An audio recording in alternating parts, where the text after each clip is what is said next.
ACE or angiotensin converting enzyme. This is an enzyme that plays a crucial role in the regulating blood pressure in the body. So it converts a precursor called the angiotensin 1 into the angiotensin 2.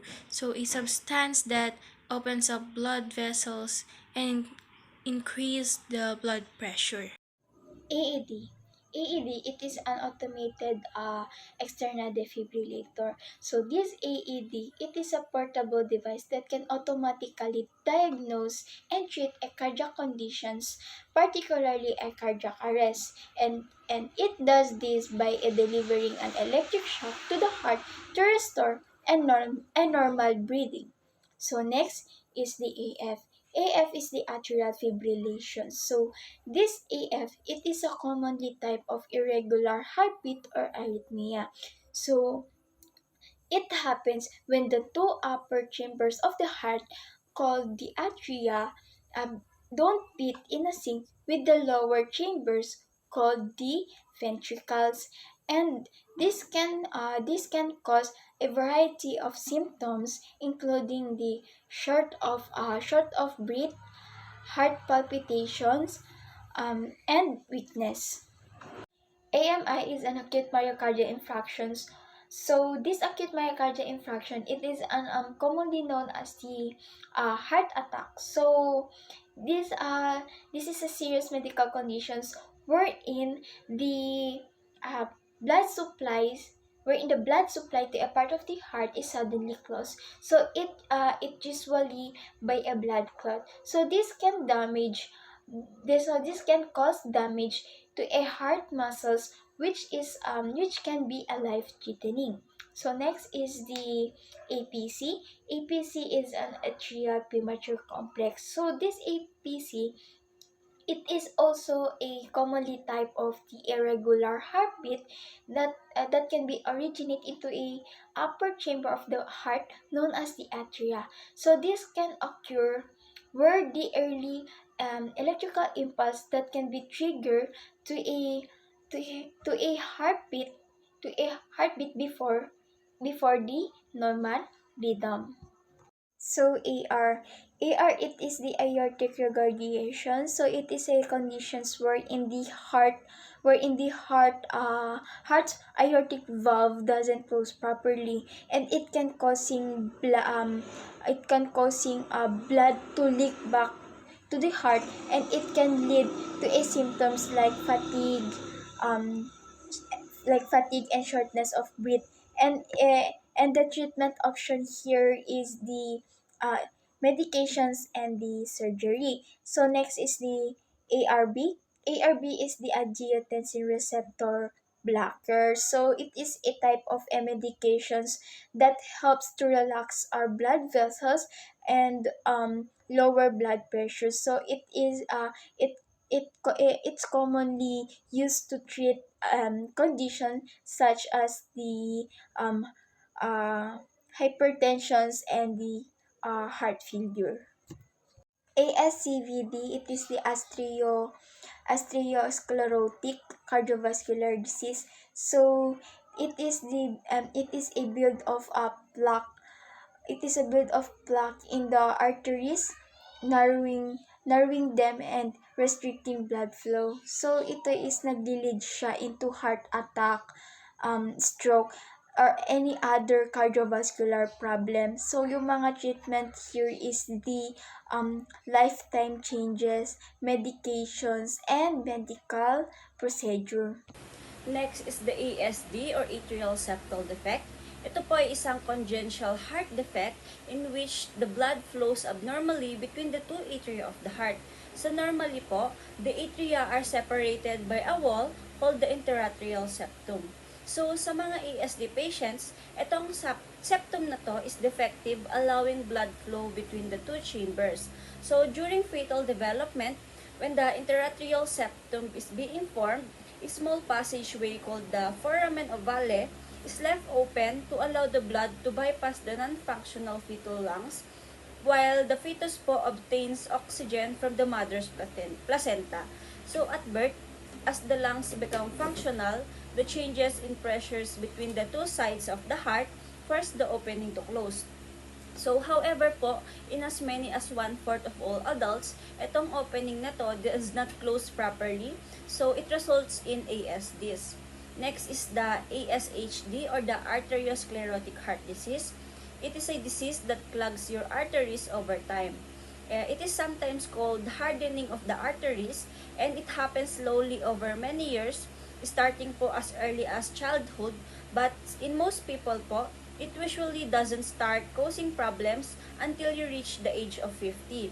So, ASHD happens when the damage occurs to the inner lining of an artery. So, this damage can result from high blood pressure, high cholesterol, diabetes, and other conditions. Next is AT or the atrial tachycardia. It is a type of abnormal heart rhythm or arrhythmia. So, AT occurs when the electrical signals that controls the heartbeat starts from an unusual location in the upper chambers or atria and rapidly repeats, causing atria to beat too quickly. Next is the AV or the atrioventricular.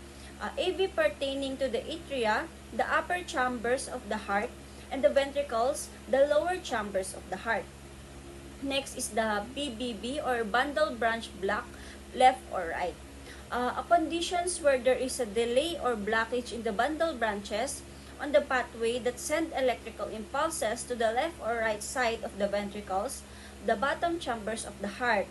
So, next naman po is the BP or the blood pressure. Ito po isang force exerted by blood against the wall of a vessel. Next is the BPM or beats per minute po. So, yung normal resting heart rate po of adults na it ranges from 60 to 100 beats per minute. So, generally po, a lower heart rate at rest implies more efficient heart function and better cardiovascular fitness. Next is the CAB. CABG or the coronary artery bypass graft. It is a surgical creation of a shunt to bypass a blocked coronary artery. So, the aorta is connected to a point past the internal mammary. The aorta is connected to a point past the obstruction with another vessel or a piece of another vessel. So, usually po, the left internal mammary artery or a part of the legs sa venous vein. Next is the CAD or the coronary artery disease. CAD develops when the major blood vessels that supply your heart become damaged or diseased. Cholesterol-containing deposits or plaques in your coronary arteries and inflammation are usually to blame for coronary artery disease. So, the coronary arteries po supply blood, oxygen, and nutrients sa iyong heart. A build-up of plaque can narrow these arteries, decreasing blood flow to your heart. So, eventually po, the reduced blood flow may cause chest pain, shortness of breath, and or other coronary artery disease signs and symptoms. Coronary artery disease. It is a waxy substance that builds up inside the lining of the coronary arteries, forming plaque. It blocks the blood flow in the large arteries of the heart that can cause weakening of the heart muscle and heart failure. It is mainly caused by cholesterol. Yung cholesterol po ay naiipon sa ating mga arteries at nabablock niya po yung mga blood flow na pumapasok, kaya nagkakaroon tayo ng paghina sa ating heart muscle at nagkakaroon din tayo ng heart failure. Pwede po siyang magamot through heart surgery. Next po is Coronary Cardiac Care Unit or CCU. It is a hospital ward specialized in the care of patients with heart attacks, unstable angina, cardiac dysrhythmia, and various other cardiac conditions that require continuous monitoring and treatment.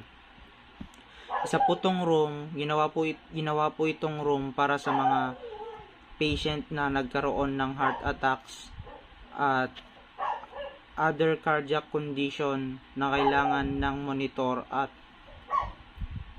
kailangan nilang mamonitor hanggang sa kanilang paggaling. Coronary heart disease. It is the term that describes what happens when your heart's blood supply is blocked or interrupted by a buildup of fatty substances in the coronary arteries.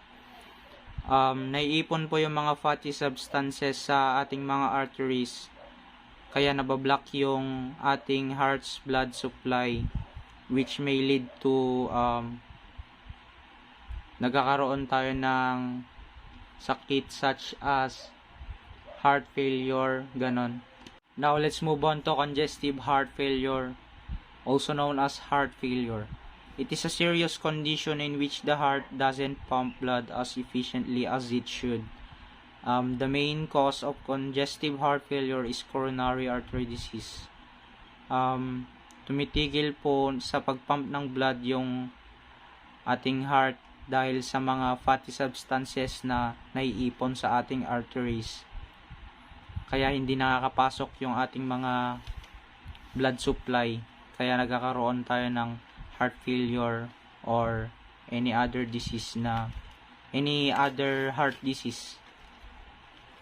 Now let's move on to creatine kinase 2-MB or CKMB. It is a form of an enzyme found primarily in heart muscle.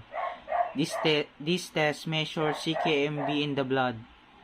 CK2MB is one of 3 forms isoenzymes of the enzyme creatine kinase. These isoenzymes include CK2MM found in skeletal muscles and the heart, CKMB found mostly in the heart but small amounts found in the skeletal muscles, CK2BV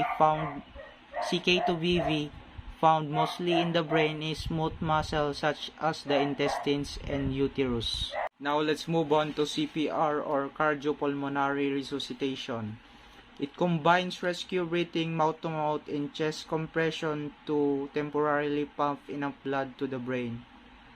It is a life-saving technique that's useful in many emergencies in which someone's breathing or heartbeat has stopped. For example, when someone has a heart attack o yung mga nalunod. Isa po tong technique at napaka-useful po nito para sa mga taong tumigil yung kanilang heartbeat. Example na lang sa mga taong na heart attack at mga nalunod. Muntikang nalunod. Next is C-reactive protein or CRP. It is a test checks for inflammation in the body. Inflammation can be caused by infection, injury, or chronic disease. When your C-reactive protein is high, you may possibly have a serious health condition that causes inflammation. And fun fact, inflammation is your body's way of protecting your tissues and helping them heal from an injury, infection, or any other disease.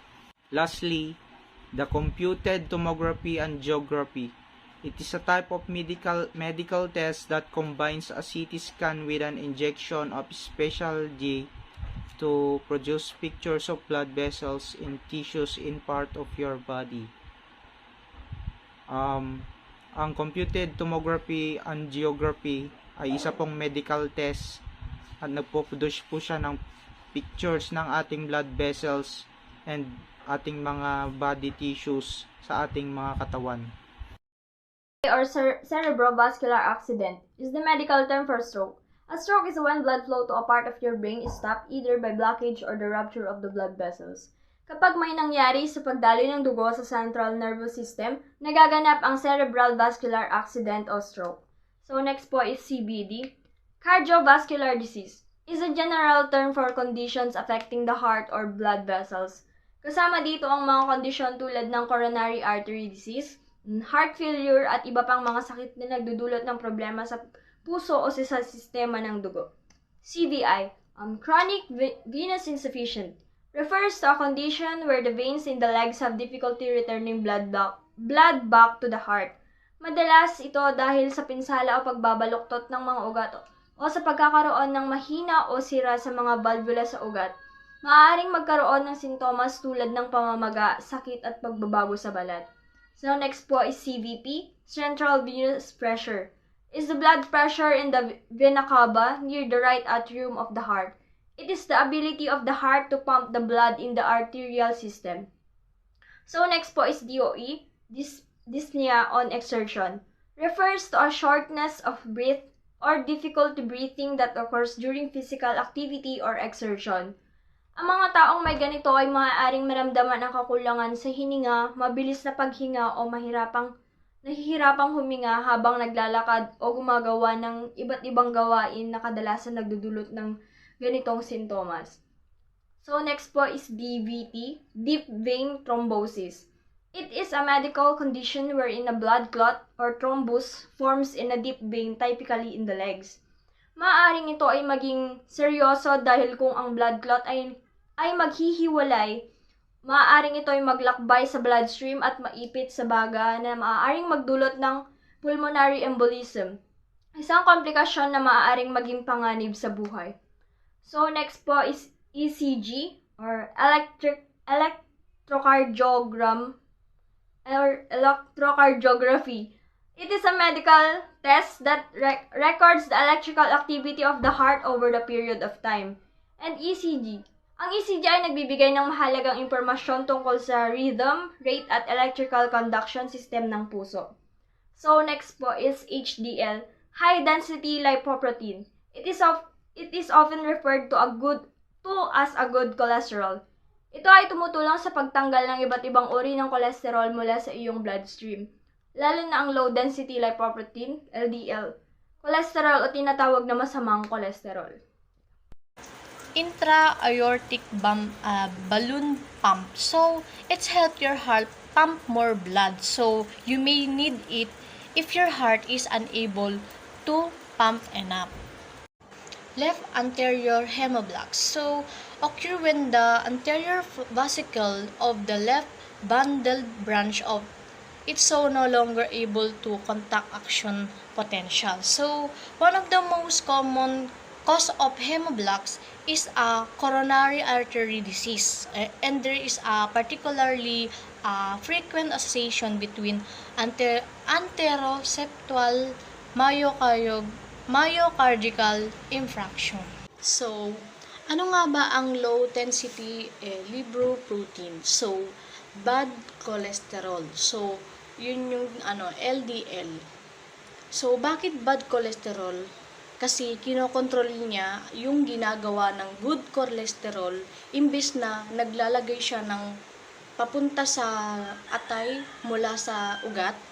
Ang ginagawa niya is naglalagay siya ng taba paikot sa buong katawan dun sa mga ugat. So, pag naglagay ka ng taba-taba dun, may tendency na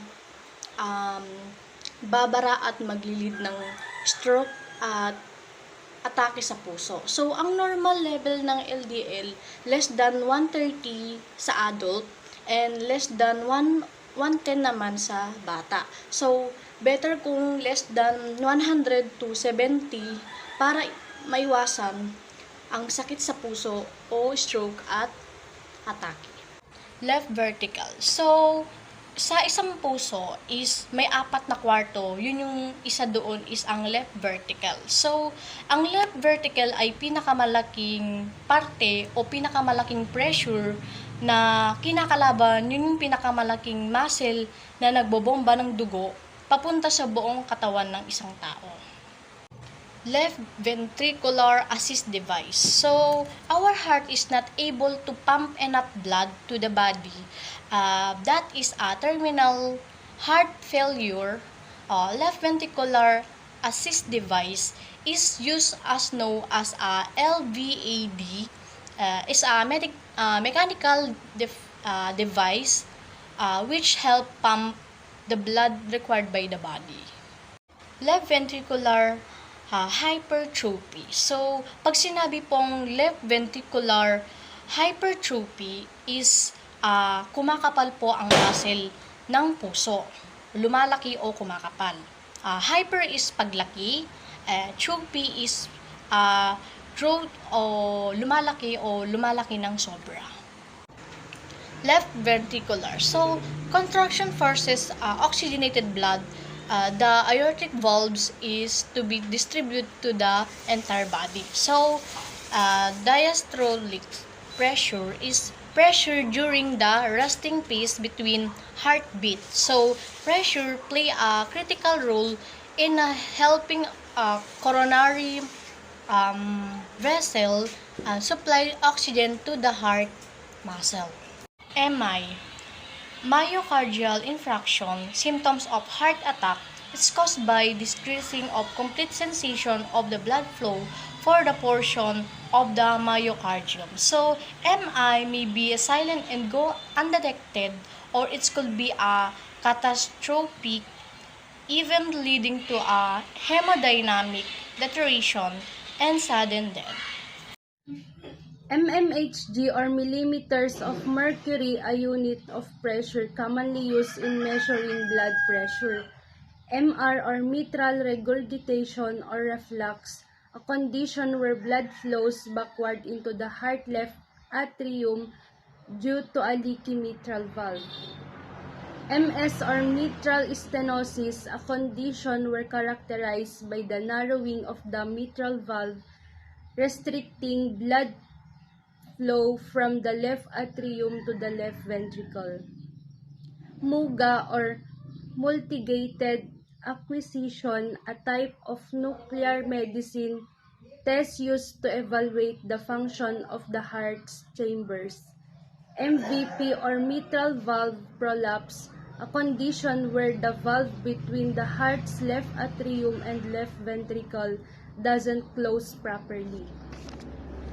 And MVR, mitral valve replacement, a surgical procedure to replace a damaged or diseased mitral valve with an artificial one.